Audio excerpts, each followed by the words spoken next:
Hello friends, स्वागत है आपका परीक्षा एजुकेशन क्लासेस के यूट्यूब चैनल पर।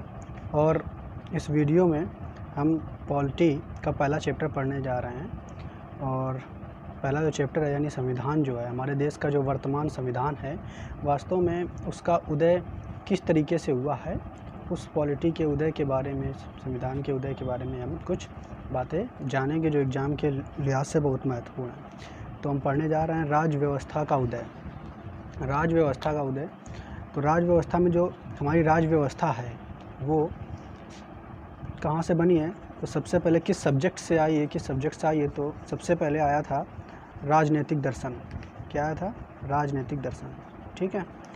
और ये राजनीतिक दर्शन का जब और विकास हुआ तो राजनीतिक विज्ञान बन गई, और राजनीतिक विज्ञान से हमारा जो है राज व्यवस्था निकल करके आई। ठीक है। तो अब इसके थोड़े इतिहास के बारे में जानते हैं। तो ग्रीक, ठीक है, ग्रीक एक देश है जो कि यूनान में है, जिसे अब यूनान वर्तमान में कहते हैं। वहाँ पे एक व्यक्ति हुआ, ठीक है, जिसका नाम था सुकरात।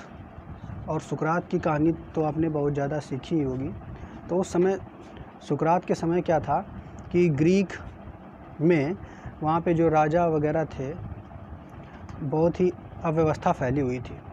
तो इन्होंने क्या किया, बहुत सारे नियम निकाले उस अव्यवस्था को सुधारने के लिए। ठीक है।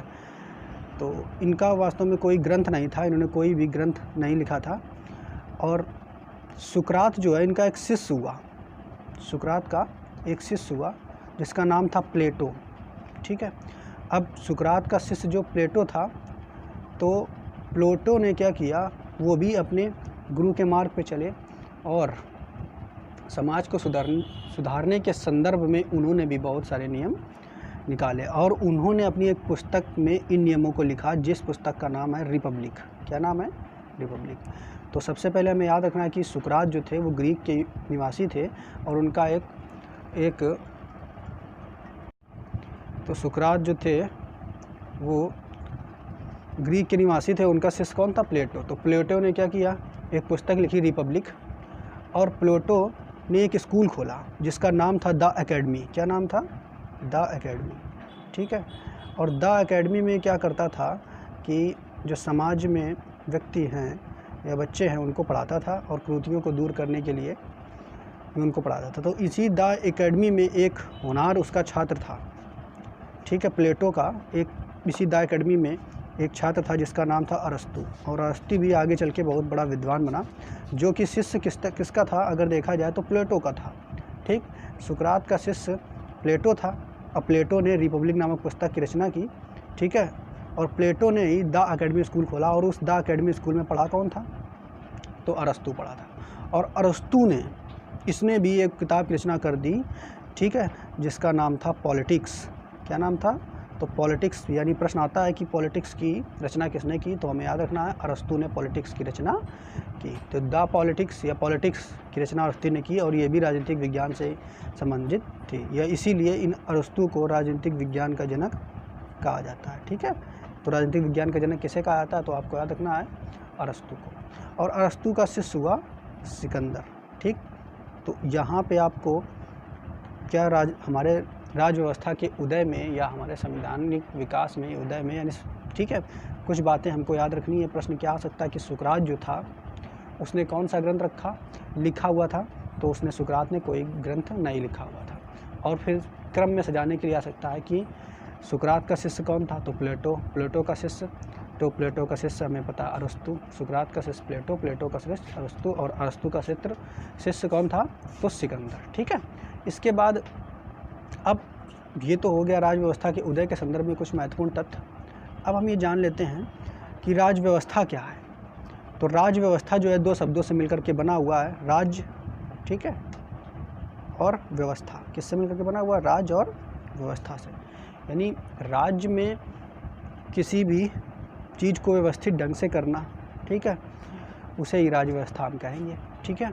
तो राज्य, अब सबसे पहले ये बात आती है कि प्रारंभिक समय में राज्य क्या होता है, किसे राज्य कहें, इसको परिभाषित कैसे, क्या किसी भूभाग को हम राज्य कह सकते हैं क्या? ठीक है। या फिर या राज्य की कोई स्पष्ट परिभाषा नहीं थी। तो उस राज्य की जब कोई स्पष्ट परिभाषा नहीं थी कि राज्य हम किसे कहेंगे, तो एक कन्वेंशन हुआ जिसे कहते हैं मोंटेविडियो। क्या कहते हैं? मोंटेविडियो कन्वेंशन, ठीक है। और ये कब हुआ? 1933 में। तो मोंटेविडियो कन्वेंशन 1933 में हुआ और इस कन्वेंशन में ही राज्य की परिभाषा को स्पष्ट किया गया, ठीक है। तो राज्य की परिभाषा को स्पष्ट कैसे किया गया? किस क्षेत्र को हम राज्य कहेंगे, ठीक।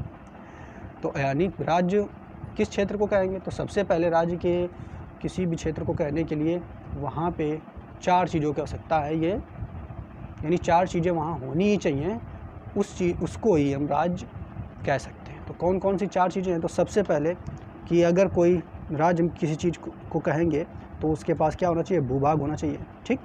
क्या होना चाहिए? भूभाग होना चाहिए। फिर उसके बाद दूसरी जो आवश्यक चीज़ है वो जनसंख्या होनी चाहिए। तीसरी भूभाग हो गया, ठीक है। उसके बाद जनसंख्या हो गया। फिर क्या है? सरकार। तीसरी क्या है? सरकार। और चौथी चीज़ क्या है? संप्रभुता। संप्रभुता। तो संप्रभुता क्या होती है, इसके बारे में हम जानेंगे। यानी कोई भी क्षेत्र जो है वो राज्य तभी कहलाएगा यदि उसके पास क्या हो? पहला भूभाग हो, जनसंख्या हो, सरकार हो और संप्रभु हो। संप्रभु का मतलब हुआ कि जो ये क्षेत्र है आज जहाँ जनसंख्या है, सरकार भी है, लेकिन वो क्षेत्र जो है अपने निर्णय स्वयं ले रहा हो। मतलब वहाँ की जो सरकार है खुद अपने निर्णय ले रही हो और अपने कानून के हिसाब से ही उनका वो क्षेत्र चल रहा हो, तभी हम उसे राज्य कहेंगे। जैसे कि हम कह सकते हैं कि जब वर्तमान में हमारा भारत जो है ये एक, इसे हम राज्य कह सकते हैं।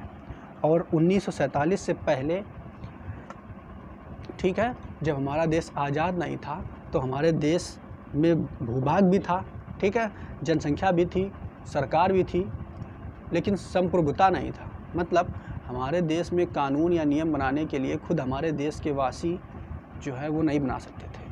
हमारे देश को कंट्रोल कौन करता था? तो ब्रिटेन से हमारा देश कंट्रोल होता था, ठीक है।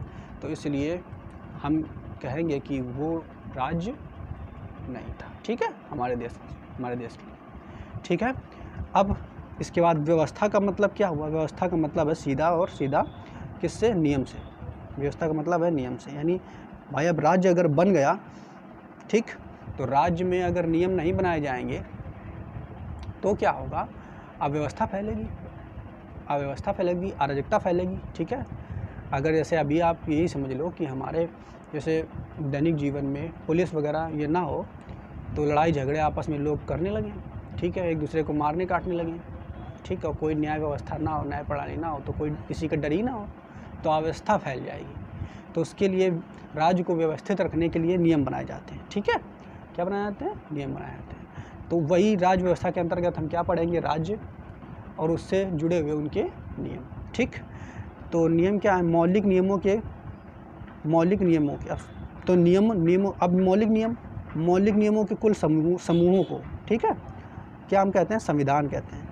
मौलिक नियमों के समूह को हम संविधान कहते हैं। तो संविधान क्या है? एक तरीके से दस्तावेज है, नियमों का समूह है, ठीक है। उसमें ये बताया जाता है कि हमारा राज्य जो है वो किस हिसाब से चलेगा, ठीक है। बात समझ में आया? तो मौलिक नियमों के समूह को हम संविधान कहते हैं। ये संविधान की छोटी सी डेफिनेशन है, ठीक। अब यहाँ पे और देख सकते हो आगे डेफिनेशन लिखी हुई है, किसी राज्य की व्यवस्था के संचालन के लिए निर्मित मूलभूत कानूनों का समूह संविधान कहलाता है, ठीक है। तो किसी राज्य की व्यवस्था के संचालन के लिए, राज्य जो है उसकी व्यवस्था को चलाने के लिए निर्मित मूलभूत कानूनों के समूह को हम संविधान कह लेते हैं, ठीक है। अब आगे देखते हैं। संविधान तो हम जान लिए क्या होता है, ठीक है। संविधान एक प्रकार का दस्तावेज है जिसमें किसी राज्य को चलाने के लिए उसमें उसके मूलभूत नियम जो है वो लिखे रहते हैं, ठीक है। या मूलभूत नियमों का समूह ही संविधान कहलाता है किसी राज्य को चलाने के लिए, ठीक है। अब संविधान होते कितने प्रकार के हैं? तो संविधान को 2 आधारों पर बांटा सकता है। पहला, ठीक है, संविधान के प्रकार जो लिखे हुए हैं कितने आधार पर? दस्तावेज की प्रकृति के आधार पर। नहीं, जो दस्तावेज जो आपने बनाया है उसकी प्रकृति के आधार पर जो है संविधान 2 प्रकार के होते हैं, ठीक है। अब दस्तावेज की प्रकृति के आधार पे, और दूसरा जो हम संविधान को बांटेंगे वो राजनीति की प्रकृति के आधार पे। ठीक है, तो दस्तावेज की प्रकृति के आधार पर संविधान कितने प्रकार के होते हैं? तो दस्तावेज की प्रकृति के आधार पे 2 प्रकार के संविधान होते हैं। पहला कौन सा होता है? लिखित संविधान। कौन सा होता है? लिखित संविधान। और दूसरा कौन सा है? अलिखित संविधान। पहला लिखित संविधान, दूसरा कौन सा है? तो अलिखित संविधान। लिखित संविधान, ठीक है, मतलब क्या होगा? तो दस्तावेज की एक श्रृंखला के रूप में होता है। लिखित संविधान मतलब जिसके नियम जो हैं वो एक किताब के रूप में लिखे हुए हैं सारे नियम। ठीक है, तो उसे लिखित संविधान कहेंगे। इसका उदाहरण जैसे आपको याद रखना है, भारत का संविधान जो है लिखित संविधान है। ठीक है, कैसा है? भारत का संविधान जो है लिखित संविधान है, और अमेरिका का भी संविधान भी लिखित संविधान है। ठीक है, तो भारत और अमेरिका लिखित। उसके बाद अलिखित संविधान। अलिखित संविधान में क्या होता है? इस संविधान में, ठीक है, जो दस्तावेज तैयार किया जाता है वास्तव में लिखित नहीं होता है। ठीक है, इसमें क्या होता है? इसमें रीत रिवाजों उपयोगों और परंपराओं के हिसाब से ही संविधान चलाया जाता है। ठीक है, तो इसके उदाहरण आपको याद रखने हैं, क्योंकि अलिखित संविधान का उदाहरण जो है बचपन से ही पढ़ते आए। कौन है? ब्रिटेन। तो ब्रिटेन तो उदाहरण सबको याद रहता है, लेकिन अब एग्ज़ाम के बदलते पैटर्न के हिसाब से हमें कुछ उदाहरण और याद रखना है कि ब्रिटेन के अलावा और कौन हो सकता है। तो ब्रिटेन के अलावा कनाडा एक ऐसा देश है जिसका संविधान अलिखित है। इजराइल, इसका भी संविधान अलिखित है। न्यूजीलैंड, इसका भी संविधान अलिखित है। और सऊदी अरब, इसका भी संविधान अलिखित है। तो कौन कौन से देश हो गए कि ब्रिटेन का संविधान अलिखित है? ब्रिटेन, ठीक है, उसके बाद कनाडा, उसके बाद इजराइल। ठीक है, ब्रिटेन, कनाडा, इजराइल, न्यूजीलैंड और सऊदी अरब। ठीक, तो याद हो गए ये 5 नाम। अब उसके बाद हम आते हैं राजनीतिक प्रकृति के आधार पे। तो राजनीतिक प्रकृति के आधार पे जो संविधान है वो 2 प्रकार का है। कौन कौन सा? तो पहला जिसे हम बोलते हैं उसे कहते हैं एकात्मक संविधान। क्या कहते हैं? एकात्मक संविधान। और दूसरा होता है संघीय संविधान। ठीक है, पहला एकात्मक संविधान और दूसरा कैसा है? संघीय संविधान। तो एकात्मक संविधान क्या होता है? एकात्मक संविधान को आइए हम इसे समझते हैं। जैसे हमारा घर है, तो घर में जो पूरा कंट्रोल पावर होता है, ठीक है, घर के हेड यानी मुखिया पर होता है। ठीक है, जैसे कि हमारे घर के हेड जो मुखिया पिताजी हैं, तो जो कुछ भी नियम वगैरह कुछ भी आप करते हो तो वो पिताजी से परमिशन लेनी पड़ती है। ठीक है, यानी पूरा कंट्रोल जो है वो एक मेन हेड के पास में है। ठीक है, बात समझ रहे हो कि नहीं? तो ये कैसा? तो ऐसी व्यवस्था एकात्मिक व्यवस्था कहलाती है। तो जैसे कि ब्रिटेन में जो है वो यही व्यवस्था है कि ब्रिटेन में क्या है कि जो सारे नियम कानून बनेंगे वो केंद्र में ही होते हैं। क्या होते हैं? केंद्र। मेन पावर क्या होता है? केंद्र। ठीक है, तो ये लिखा हुआ है, ये ब्रिटिश संविधान से पूर्व एकल प्राधिकरण की स्थापना करता है। ठीक है, तो एकात्मक संविधान का मतलब मेन जो नियम बनेंगे वो एक ही जगह केंद्र ही बनाएगा, केंद्र ही नियम बनाएगा, उनको लागू कराएगा। ठीक है, और राज्य के पास कोई जो स्पेशल पावर नहीं होती। तो एकात्मक संविधान किसका है? तो एकात्मक संविधान जो है ब्रिटेन का है। किसका है? ब्रिटेन का है। और एक देश याद रख सकते हो, फ्रांस का है। अब उसके बाद संघीय संविधान क्या होता है?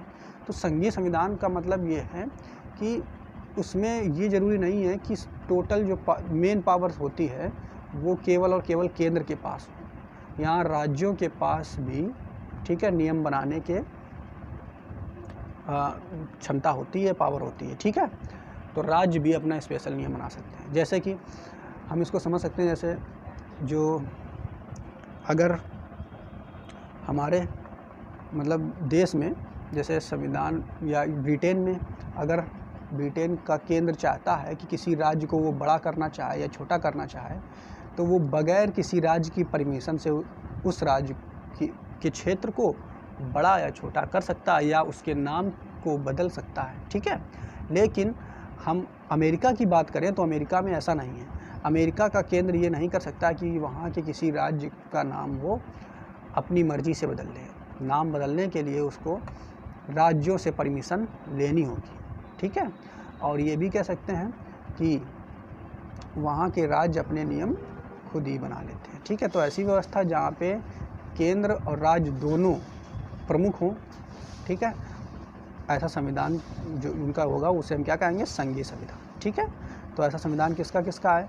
तो यूएसए का है संघीय संविधान, कनाडा का है ऑस्ट्रेलिया का भी संघीय संविधान है। तो इनके भी आप नाम याद, USA, कनाडा और ऑस्ट्रेलिया। अब बात आती है हमारा भारत जो है, ठीक है, हमारा भारत जो है उसका, हमारे भारत का संविधान कैसा है? एकात्मक है, ठीक है, एकात्मक है या संघीय? तो हमारे भारत का संविधान ना तो एकात्मक है और ना ही संघीय, ठीक है। तो वो कैसा है तो उसको हम आगे पढ़ेंगे। अब कुछ क्या है, इससे संविधान से जुड़े हुए कुछ महत्वपूर्ण टर्म जो अक्सर एग्जाम में पूछ लिए आते हैं, कुछ फैक्ट्स दिए हैं, उनको हम जान लेते हैं। तो कुछ फैक्ट्स क्या है, तो अगर एग्ज़ाम में पूछ दिया सबसे बड़ा संविधान जो है वो किस देश का है, ठीक, तो इस सबसे लार्जेस्ट कॉन्स्टिट्यूशन जो है किस देश का है, अगर ये क्वेश्चन पूछा जाए तो ये क्वेश्चन भी 2 आधार पे पूछा जाता है। 2 आधार कौन कौन से हैं, ठीक है, तो पहला अनुच्छेद के हिसाब से, ठीक, और दूसरा शब्दों की संख्या के आधार। तो अनुच्छेद के आधार पे भी सबसे बड़ा संविधान, विश्व का सबसे बड़ा संविधान जो है हमारे देश भारत का है, ठीक है। विश्व का सबसे बड़ा संविधान किसका है?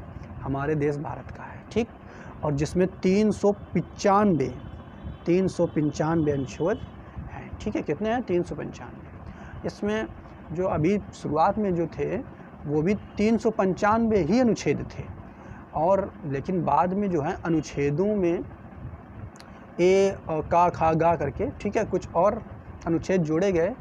तो ऐसे 400 से कुछ ऊपर हैं, लेकिन प्रमुख जो अनुच्छेद हैं वो 395, ठीक है। ऐसे 395 ऐसे पहले 1 2 3 4 5 है, और जोड़े जो गए हैं पहले का, खा, ऐसे करके जोड़े गए हैं, ठीक है। तो आपको अगर पेपर में आए कि भारतीय संविधान में कुल कितने अनुच्छेद हैं, तो आंसर यही लगाना है 395, ठीक है। उसके बाद शब्दों की संख्या के आधार पे सबसे बड़ा संविधान किसका है, तो वो भी भारत का ही है, ठीक है। और इसमें लगभग कितने शब्द हैं, तो लगभग 1.5 लाख से अधिक शब्द हैं। कितने हैं? 1.5 लाख से अधिक शब्द। अब बात करते हैं विश्व का सबसे छोटा संविधान किसका है। तो विश्व का सबसे छोटा संविधान जनरली याद रहता है USA, अमेरिका का, लेकिन इसको भी 2 आधार पे ही हम बांटेंगे। विश्व का सबसे छोटा संविधान जो अमेरिका का है, इसको भी हम 2 आधार पर बांटेंगे, ठीक है। तो 2 आधार वो कौन से हैं, तो वही जो अभी हमने पढ़े, अनुच्छेद के आधार पे बांटेंगे। तो अनुच्छेद के आधार पे विश्व का सबसे छोटा संविधान जो है, अनुच्छेद के आधार पर विश्व का सबसे छोटा संविधान जो है वो किसका है? USA का है, यानी अमेरिका का है। और इसमें कितने अनुच्छेद है? केवल 7, ठीक है। तो ये भी आपको प्रश्न याद रखना है कि सबसे छोटा संविधान अनुच्छेद के आधार पर किसका है, तो किसका है? अमेरिका का। और लेकिन शब्दों की संख्या के आधार पर सबसे छोटा संविधान किसका है, तो एक देश है मोनाको, विश्व का दूसरा सबसे छोटा देश मोनाको है, और शब्दों की संख्या के आधार पर ये सबसे छोटा संविधान है। और इसमें कितने शब्द हैं, तो 3814 शब्द हैं। कितने हैं? 3814। अब एक प्रश्न लेटेस्ट ये संविधान से जुड़ा हुआ पूछा कि सबसे नवीनतम संविधान किसका है, तो सबसे नवीनतम संविधान जो है वो नेपाल का है। किसका है? नेपाल का। ये बिल्कुल प्रश्न याद करके रखना, सबसे नवीनतम संविधान नेपाल का है। और ये कब बना था, तो 20 सितंबर, ठीक है, 20 सितंबर 2015 में ये बना था। तो इस पहले वीडियो में जो हमने कुछ फैक्ट कलेक्ट किए और संविधान के बारे में जाना कि संविधान कितने प्रकार का होता है, ठीक है, राज्य व्यवस्था जो है किस हिसाब से बनी, तो सबसे पहले, और राज्य व्यवस्था क्या होता है, राज्य का अर्थ क्या होता है, राज्य क्या होता है, ठीक है, राज्य के प्रमुख अंग कौन कौन हैं, वो हमने सीखा और कुछ फैक्ट सीखे। अगले वीडियो में हम नया चैप्टर स्टार्ट करेंगे, और जो चैप्टर होगा वो भारत का संवैधानिक विकास है, जो कि किसी भी एग्ज़ाम के लिए बहुत महत्वपूर्ण है, ठीक है। तो ये हम थ्योरेटिकल पोर्शन क्लियर करने के बाद इससे जुड़े हुए ऑब्जेक्टिव का वीडियो भी अपलोड करेंगे, ठीक है, जो कि आपके एग्ज़ाम में आपको बहुत मदद करेगा। धन्यवाद दोस्तों। अगर वीडियो पसंद आ रही है तो चैनल को लाइक, सब्सक्राइब और शेयर कीजिए।